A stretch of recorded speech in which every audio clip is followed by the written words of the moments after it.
Kenyan super talent, brilliant championship runner, but she has these fast times and the ability to run these super fast times. So there she goes, already slotting in behind the two pacemakers. Jess Hull in behind her in fourth.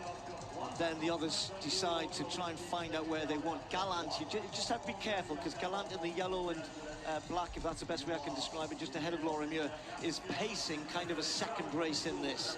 So only Jess Hull looks as though she's decided very bravely to go with Faith Kipyegon. Slight move perhaps from Susan Ajore of Kenya and maybe Lyndon Hall. They've realised there they've settled behind the second pacemaker, behind Gallant.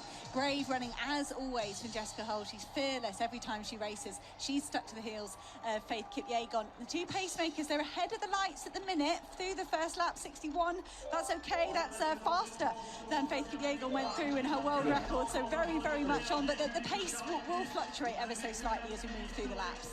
Yeah, I saw Pizzo have a look to see where Faith was, because she felt as though Garcia was going too quick, and she's just decided, I'm going to go with Garcia, and that's left Faith Kipyegon just sitting off it a little bit. And you're right, when Faith ran the world record, I think she went through 2:4 and just got quicker.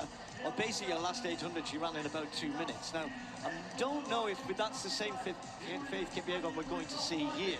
So the first pacemaker doing a grand job.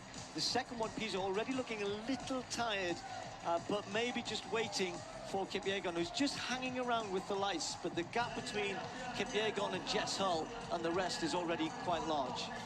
So Jess Hull just rolling the dice here, going with it. Faith Kipyegon, and you're right, Steve, it was 2:04.1 in Florence for that world record, and that was such a lovely day. No one really went with Kipyegon then. Jess Hull's being brave. Underneath 2:4, so they are underneath world record pace. And Kipyegon, she was brilliant at the Kenyan trials, so she is strong. Maybe she does need to go out a little bit harder and hold on this year.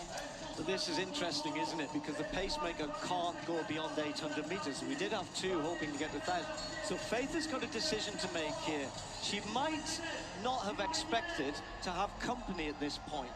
So there she is in the front. The lights are there for her to work with and to work from and to try and run away from if she possibly can. But Jess Hull of Australia, I said, is in great shape. She ran a new personal best for 800 meters, had never been under 2 minutes before, dropped down from St. Moritz to Geneva to do that, and said, right, I'm going to just have a go and see what happens. And so far, so good for the Australian.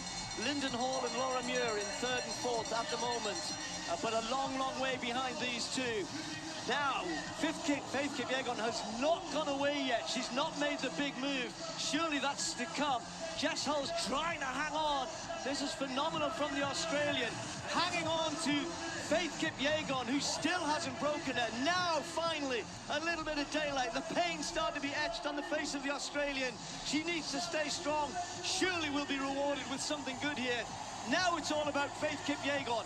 How quick can she go? The crowd are doing their best. They know she's capable of incredibly fast times. She's run under 3:51. More than anybody, any other athlete in the world, and she's stretching away here. Faith Kipyegon's going very, very quickly here. It's going to be an incredibly quick time. Laura Muir's rallied in third place. Kipyegon's going to be close. It's very close. It's there. She's got it. A new world